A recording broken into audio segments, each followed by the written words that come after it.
Hi, and welcome to Arts and Entertainment. With Chris and Randall. I'm Chris, I'm Randall. and welcome to our show where Randall and I will have a conversation about something in the arts and entertainment, unrehearsed, unscripted, which is actually the same as unrehearsed. Maybe with a point, Randall. Maybe not. I don't know. What do you think? Always have a point. We always have a point. We always have a point. Sometimes we forget it. We keep talking and we forget it. But we know that we're going to talk about something that falls into art and entertainment. And before we go any further, I must say, if you've never seen this show, welcome. And if you've watched the show, welcome. But more importantly, please like and subscribe. And if we say something that makes you think or pisses you off or makes you happy, please comment below in whatever comment section there is. We love to read comments. We love to respond. Do we respond to comments, Randall? Yeah, of course. Hell, sometimes we'll do a whole show based on a comment, right? Mm-hmm. So yeah, by all means, we want to know what you think. It's definitely going to dictate the kind of shows that we'll be doing in the future. And today's another one of those shows. It's a little bit different. So take it away, Randall.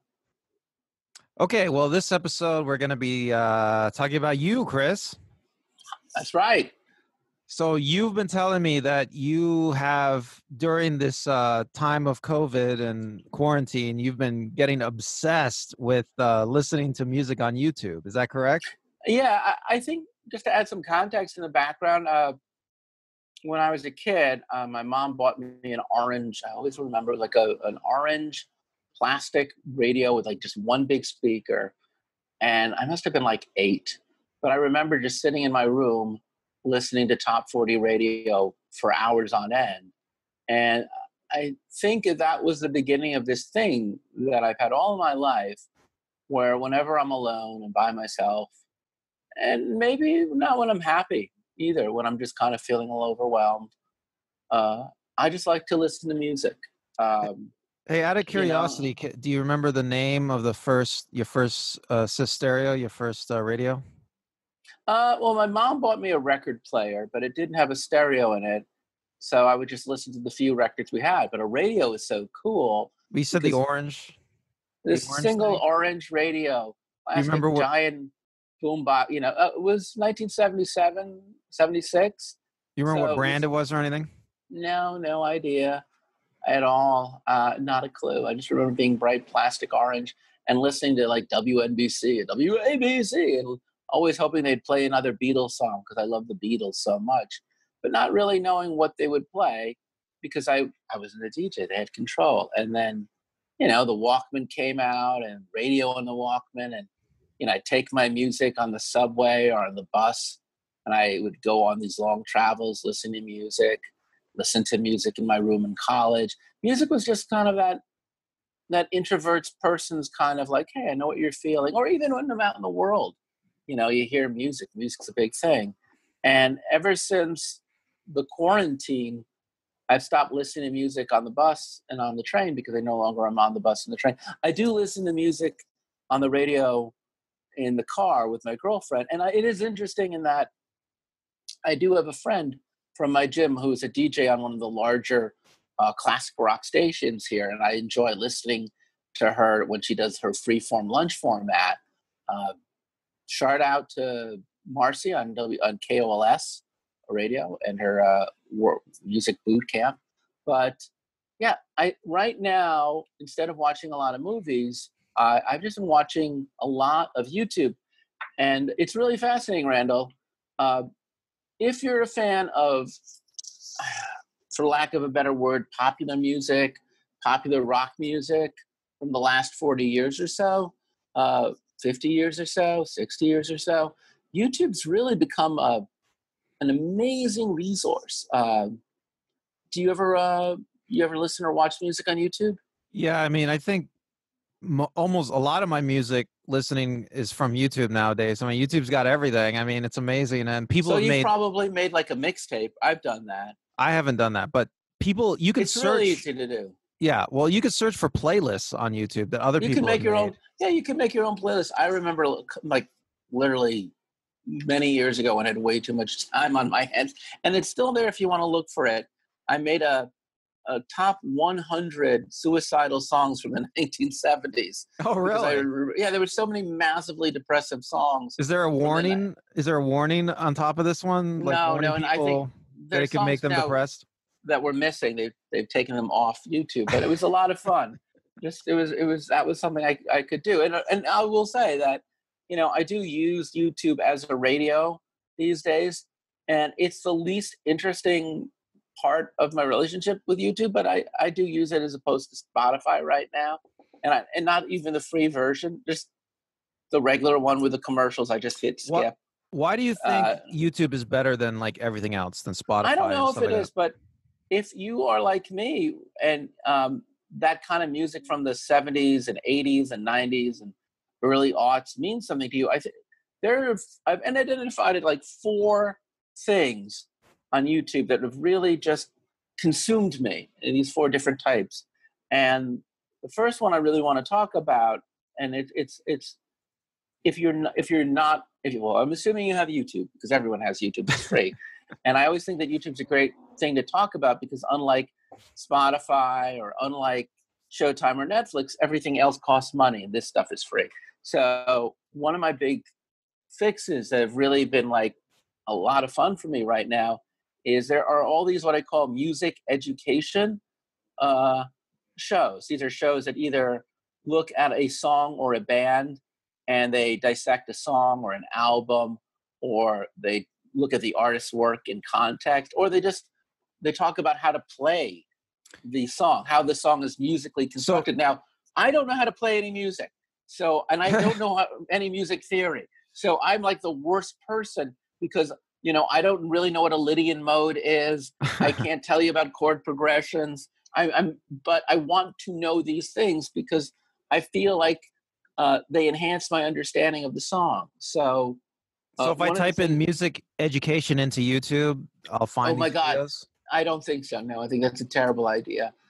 In fact, I will just name things that if you want to type in, I would very much recommend, because I think if you do that. Well, what would I type into YouTube to find these videos? Well, like there's one person who I think is amazing named Rick Beato. RickBeato. He is a music teacher and a producer and musician, and he has one sec. It's unscripted. Rick Beato. Rick Beato has this great channel on YouTube, and what he will talk about is like what makes this song great, where he will take apart a song lyrically, musically, with other musicians, and they'll explain how that song's put together, or he'll do a list like the 20 best bass guitar intros in a song, or he'll talk about things like I just mentioned, like Lydian modes and chord scales. And he has a great ability, and maybe because he had been a teacher for such a long time, as well as musician and producer, to explain really abstract concepts and make them clear. And, most of these songs are songs that I've listened to all of my life. And I guess in that sense, music, do you find, there's music you like to listen to, right? Oh yeah. Well, I think I've told you I've gotten into classical music lately, because I have the nice sound system, 6.1 theatrical sound system. But anyway, once you make a nice system, classical music's amazing. Right. And when you and I used to be in the car together, and we'd hear like a Beatles song. I remember you would always make these really interesting comments about what was going on and why that song was better. What was cool, you remember? No, what did I say? You just like talk about like what's going on here in the song, because you had an understanding of what was going on in the music. I remember that. And, I guess for most of my life I have, because I'm not a musician, I'm what you call an unconscious listener. I just like what I like. But if you've ever been to an art museum and you've had a docent explain why a painting you like is so attractive, what choices the artist was making to make that work, in a great way, he really unlocks the genius of that work. And then when you listen to it again, you listen to it differently. There's another guy named the Professor of Rock, and he's more of what I would call like a fanboy, in that he doesn't really talk so much about the music. He does talk a bit about the music, and he'll definitely talk a lot more about the lyrics, but he'll talk about normally an entire artist's work or an underrated song, and they'll often talk about it more like, I guess, as a fan would, as someone who's just why you like the dynamism of a song or the history of the song. Definitely more the history and the context. And he gets very excited. I just watched his bit on the top 5 Pet Shop Boys of the 1980s. That was 15 minutes long. And he does talk about the lyrics and the way they're sung. But for the most part, it's less about getting into the weeds of the music and more in just the experience of listening. And again, that was my era. And he's actually 12 years younger than me. Rick Beato is 3 years older than me. But I do feel a kinship with these guys because we remember these songs in the time that we lived them. And maybe, a giant thing that I'm experiencing these days is nostalgia. And maybe that's part of the Band-Aid that's helping me get through COVID is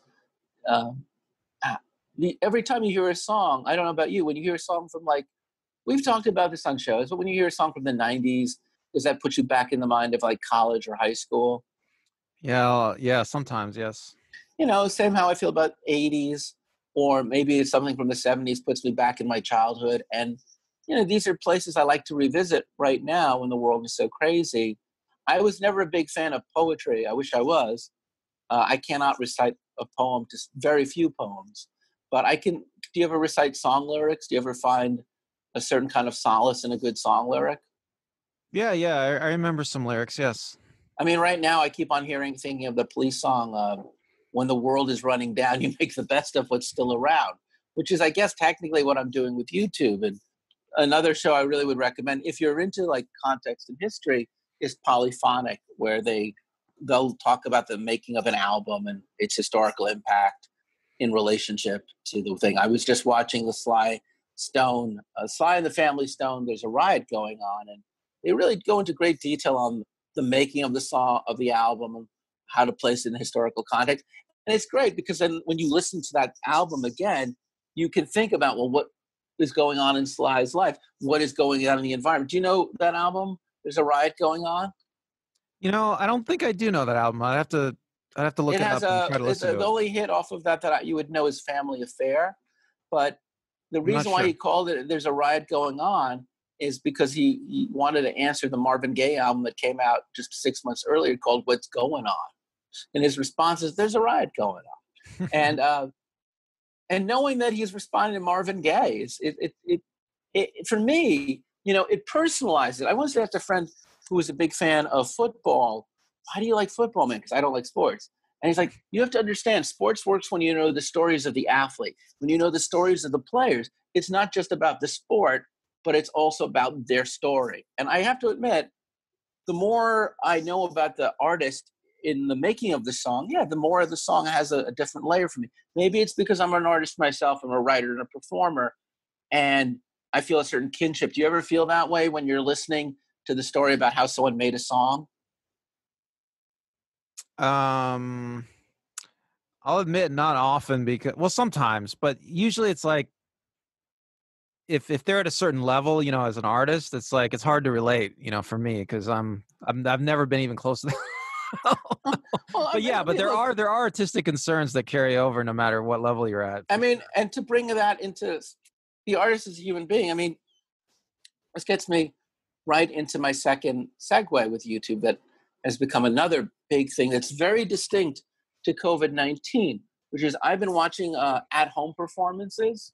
A lot of famous musicians have, and also non-famous musicians. Shout out to you guys as well. I've been watching you too. But a lot of people who are famous have been doing these at-home mini concerts. Two people that I've been watching fairly religiously these days are Norah Jones and Neil Sedaka, who all they have is their piano. And every day or so, they put out 3 songs. Sometimes it's a hit. Sometimes it's a cover.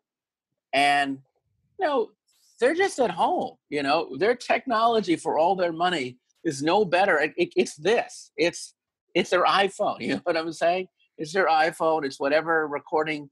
You would think they'd have this gorgeous recording equipment, but, it's not the best acoustics. It's not the best visual. They're just them. No makeup, real normal person's makeup. No fancy clothing. no fancy production. It's just them and a piano, just playing. And there's something so intimate and raw about these performances. And they're they're certainly not perfect. There's a few that I've seen, not by them, but I've seen stuff like I saw Neil Finn and his children doing a Crowded House song that was Nick Lowe and his son doing a Nick Lowe song, and that was pretty darn good. But for the most part, these things, they're so lo-fi. Is that the word I'm looking for? So garage. They're just so bare bones. And you realize these people like you, they're just at home, like this is it. They're they're not performing because they're trying to sell an album. There's nothing, if you're so used to seeing these artists in these very polished environments, looking cool, everything is so controlled, everything is so right on. And here they are, they're just like me and you, man. They're just stuck at home. Does it feel, it feels authentic? It feels, there's some indirect communication. I mean, Neil Sedaka I like because he's like, hi, this is Neil Sedaka, and today I'm going to play the following 3 songs for you. Whereas Norah Jones, she doesn't talk that much. She just plays. But some of the other artists, it goes back and forth. But it does make me feel, yeah, I guess there's a certain kind of connectivity. The late Vera Lynn, who just passed away at 104, she was a big singer in World War II, and she had a song called I'll Be Seeing You in All the Familiar Places. And I think there often have been the song that people attach to wartime. We don't have one for this era. So to just hear the old songs with them singing to me, it's very personal. I'm also really enjoying watching these people being interviewed by some of the same people I just mentioned earlier, like Rick Beato and Professor of Rock. It's very interesting to see 2 people like what we're doing on a Zoom meeting. There was an interview with the guy from INXS, Andrew, I can't remember his last name, but he's a surviving member. And he's just sitting in his car talking about making Kick to the Professor of Rock and how they do these songs. But he's just sitting in his car because it's the only place he can get some peace and quiet, and he's just talking about it because why not? What else is there to do but have a good conversation? And I think maybe because people are just talking to talk and they're not there to promote. Rarely are they. Some are promoting, but for the most part, there's no concerts right now. There's nowhere to go where I can see live music. I mean, I can go out in the park and see a guy strumming his guitar, but this is all we got, folks. Hey, can I just say there are some things about these times of COVID I'm gonna miss. Yeah, and I will say, so it's neat to see something much more brought down. And I guess really while we're on the topic of live performance, that takes me to my other really big thing right now, and really what's taken up most of my day, is I've been watching cover bands cover songs incessantly. If I can find a band, and please, folks, send me your links if you cover songs. I mean, in one sense, I guess you could say this is like wedding band music because, it's like if you've ever been to a wedding and, the band comes out and they do these hits and, it's fascinating, probably because a lot of the stuff that I've been, they fall into 2 camps. There's either the reinterpretation or there's they're really, really, really, really trying to like just nail it. Like there's a guy named Leland Sklar who used to play for Phil Collins. And I just literally before we started this show, I watched him do Easy Lover, which he actually plays on the original version of Easy Lover. But instead it's him. He got one guy to double for both Phil Collins and the guy from Earth, Wind, and Fire. I'm just drawing a blank now. Maurice White. So it's the same guy twice. But then all of the other musicians, the rhythm guitarist, the keyboardist, the drummer, there's a camera focusing on each one of them.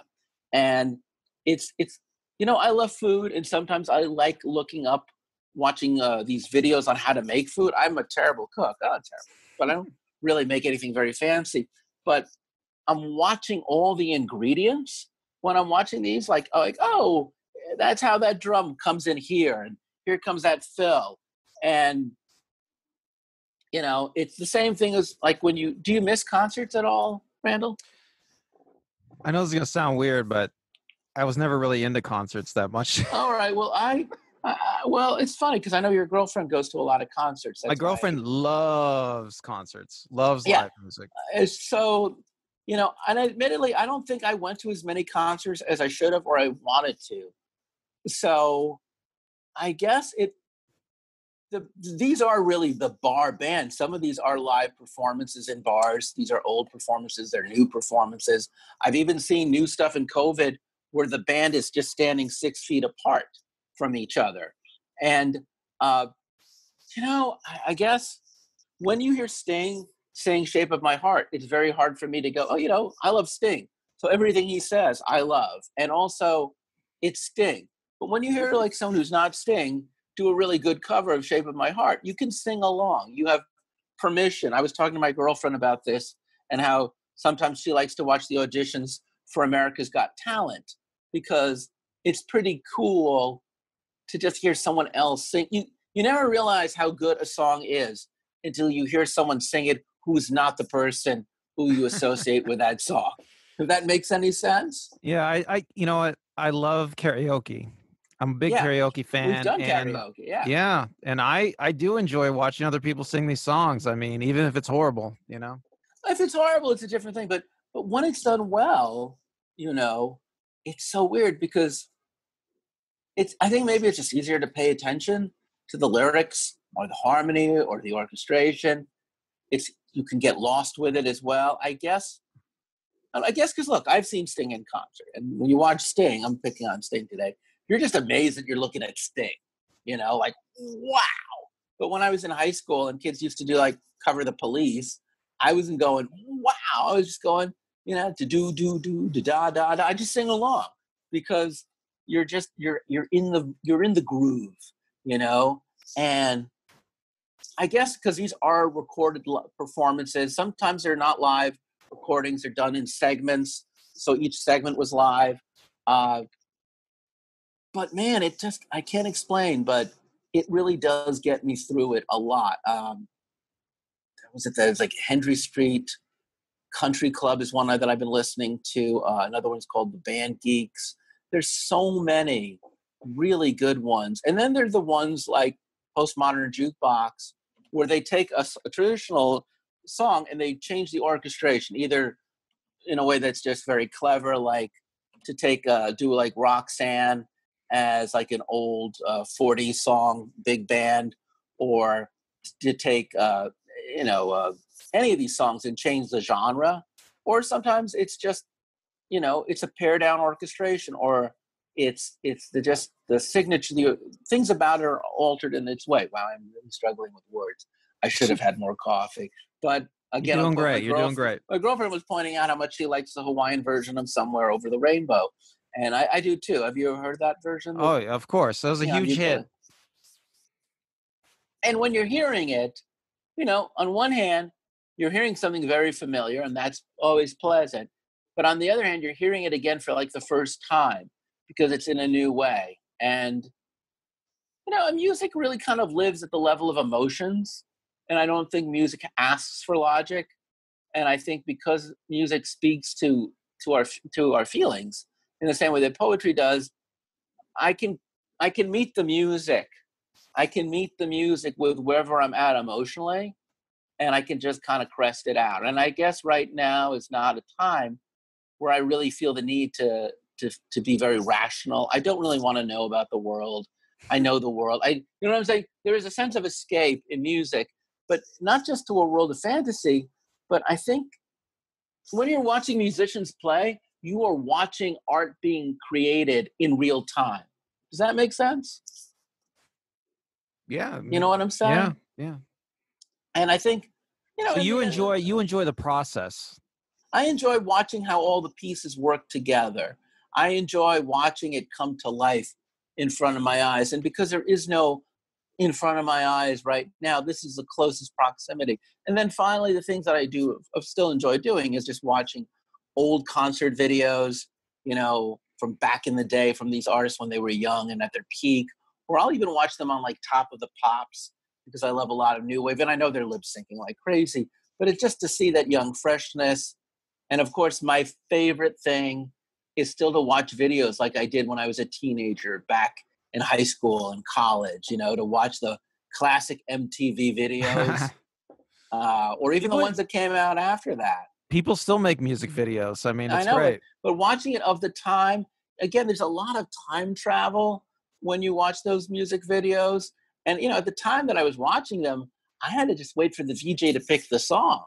So it's very exciting that I no longer have to wait for a VJ to pick, She Blinded Me with Science. I can just watch it as many times as I like. And after I watch the video, I can watch the extended dance mix. And after that, I can watch Tom Dolby talking about how he made that song. And then after that, I can watch somebody explain what makes She Blinded Me with Science great. And then after that, I can watch 4 other people cover She Blinded Me with Science, some who sound exactly like Tom Dolby, some people who do it a cappella, some people who do it in hip hop.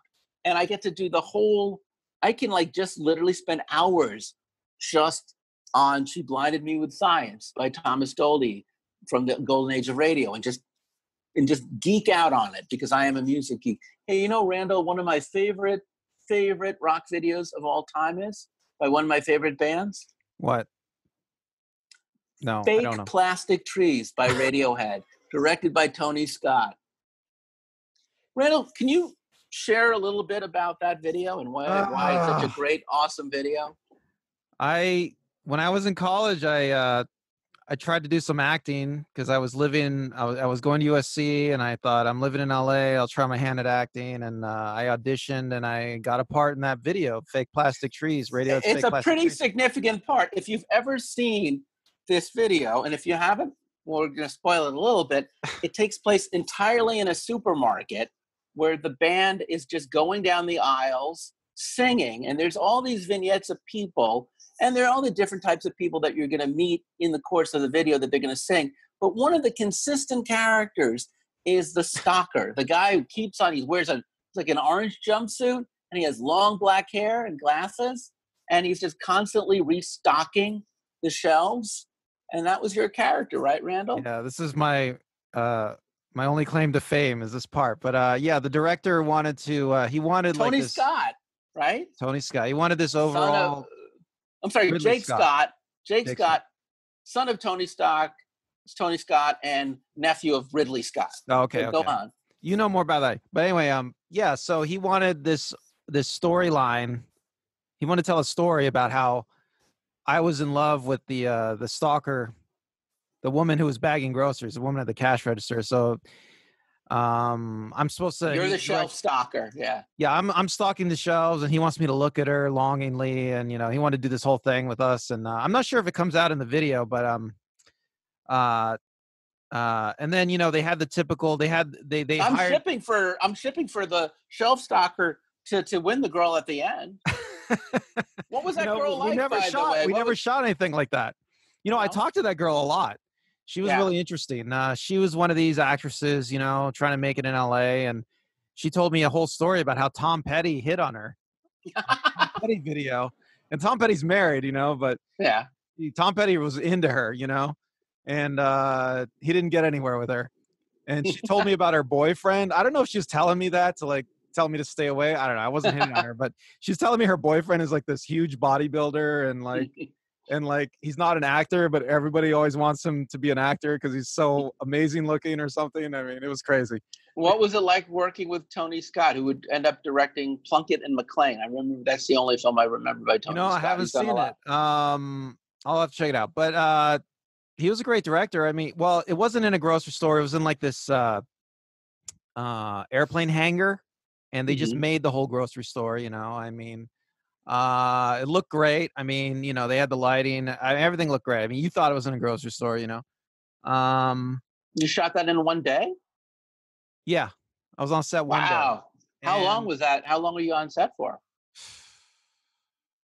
I don't know, like 12 hours or something. But even after I left, they were still shooting. After I left, they shot the band. Like So I gotta ask you, did you meet the guys from Radiohead? yeah, I met all the guys at Radiohead. What were they Yeah. like? Do you want to know? Do tell. Oh, come on. This is the best part of the What's the entire lead episode. singer of Radiohead? What's his name? I forget. The lead guy. Anyway. This is what's happened to my brain, is that I have lost the ability to remember. Now, I know literally right now everyone watching is shouting his name, and okay, it's not it doesn't Johnny matter. Listen, Greenwood. so No, him and I think the guitarist, they were pretty good Johnny friends. Greenwood. Believe it or not, I remember Johnny Greenwood. They were pretty good friends, and they were hanging out on set together. Then some of the other guys at Radiohead were hanging out separately, and yeah. So the lead and Tom York. Yeah, York. So York and was it Greenwood? So anyway, they Johnny Greenwood, yes. yeah, they had to wait around for the director to shoot all the central casting people, which was just all character-y type people. Like if you remember Conan O'Brien, Oldie Olsen, he was on set. Oh wow, really? They shot him. Yeah, I don't even think he made the video, but he was on set. Yeah, and he was very old, and frail, and like he had to. I think this was before Conan even, and he he had to sit the whole day. I mean, he could barely stand. And Tom York got bored, and like they left for a while and came back with like a whole bottle of whiskey or something. And so they were just drinking on. They were drinking on set. Yeah, they got plastered. And but it's fun. It's funny because the Radiohead, most of the band of Radiohead were just like working guys. I mean, this is way before they were huge. Well, they would have been what, in their 20s, late 20s, early 30s. To the drummer. I remember. Yeah, they would have been in their late 20s, early 30s. Well, I remember talking to the drummer, and he seemed older. Like he could have even been in his 40s, and they might have changed drummers. I don't know. But I was talking to him, and he was telling me about how it's like it's pretty much just a job for him, and I mean they were just a hardworking, band, Do they smoke a lot of cigarettes? I don't remember them smoking that much, but maybe they did. I don't remember. I find it amazing that Tom York is a singer and he would smoke and drink and like everything you're not supposed to do as a professional singer. But they were friendly. They were nice people. You can tell me if they were not. No, they were the band Radiohead. They were like normal people. I mean, this is before they were big, but yeah, they're just. I mean, Well, no, it's nothing. Fake Plastic Trees. So they already had Creep. This is my favorite album. This is off OK Computer. It's a great album. I mean, it's one of the best albums of the 1990s. Well, look, you could tell just by listening to that album. They're not resting on their laurels. They want to make a good album. It's like. They're not, they're hardworking. They're all hardworking people. They just, it's their job. They want to do a good job. And they struck me as very working class or middle class people. When was the last time you watched the video, Randall? It's been a long time. Do you even tell people that you're in this video? No, I never tell people because I have you to do that. Besides me, has anyone ever gone up to you and go, "Hey, man, I was just watching that." No one's just accidentally discovered you on that video? Nobody. I almost went to a Radiohead concert to see if anybody recognized me, but I ended up not going. But that was years ago. But no. You don't look that dissimilar to that guy. I mean, you look a couple years older, but considering that was over 20 years ago. That was when I was that was a long time. I was in college. I had long hair. I mean, I don't think I've Did you get any degree, like when that video came out, did people come up to you and go, "Hey, man, aren't you that?" I mean, did you get any fame from that experience? No, I got nothing. No one has ever come up to you and said, "Hey, man, I saw you in that video"? Nothing. No girls like, "Man, that's awesome." Or I've gone out with girls that like want to do a Google search, and I think one or two girls, maybe they like, I'm sure my girlfriend did, they searched and found it or something, but maybe it's on it might be on my IMDb. I'm not sure. It's a great credit. But like you never, when it came out, you got nobody just went anything like, no. Did you tell people when you went back to college, "Hey man, I just cut the new Radiohead video," or nothing? Well, I had a girlfriend in college. Well, you know what? I remember going back to college and I told people and they wanted to hear about it, but there was nothing much to say. And nothing much to say? Yeah, there was nothing much to say. We just chatted about it. Listen, this it was just a bunch of hardworking people, you know. It wasn't like I went to a party, you know. I So you mean, never got any, there was never one bonus, no benefit. No one ever said, hey, man, that's cool. Nothing. there were a couple. Well, see, Radiohead wasn't that big a band at the time. There were They a were couple. big. They had hits. Trust me. I remember that video. I remember that album. That Creep that came out before that. Pablo Honey was a decent album. Well, I mean, there were a couple of people in college that thought it was cool, but it wasn't huge. I mean, it wasn't. I mean, you know, I went to USC. Okay, I was at USC. There were literal Well, celebrities going there. so you were, I that was the mean, there problem. were You were, TV actors going there. so that even being in a Radiohead, that's just small potatoes in Yeah, that LA. was like nothing. I mean, I was That's like, nobody. yeah. Too bad you went to go to my college in the Midwest. You would have been a god. Well, look, folks, I should have transferred. do Randall a favor. So I want you to Google Radiohead. You can just Google Radiohead, or you can go to like Radiohead Fake Plastic Trees. Watch that video. I think you appear within what, the first minute? Well, I'm in the whole video. The first 30 seconds? Yeah, but you Sure. I mean, you I come haven't in pretty watched it. quickly. You're just brooming away. In your big orange jumpsuit, you're just brooming away.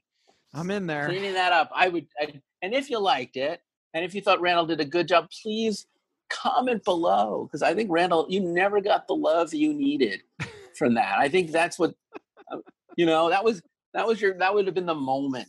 By the way, I just want to point out that I had no idea we were going to talk about this, and obviously surprise podcast. You sprung it on me. Well, that was my point. I've really said all I've got to say about YouTube and music. I will just say, it's one thing to read Rolling Stone or Spin or a magazine like Mojo, but you can, if you're really like me, you're just a music geek, especially of music from the last 50 years in pop and rock, and you want to know more, if you want to increase your understanding, if you want to just see how other people play with the song or watch the artist in this period that we're living through right now, or in any period in history of their career, take their various versions of the songs or remixes. YouTube is like the greatest place to just to geek out, man. And wouldn't you say, Chris, that YouTube is a huge step up from your little orange radio?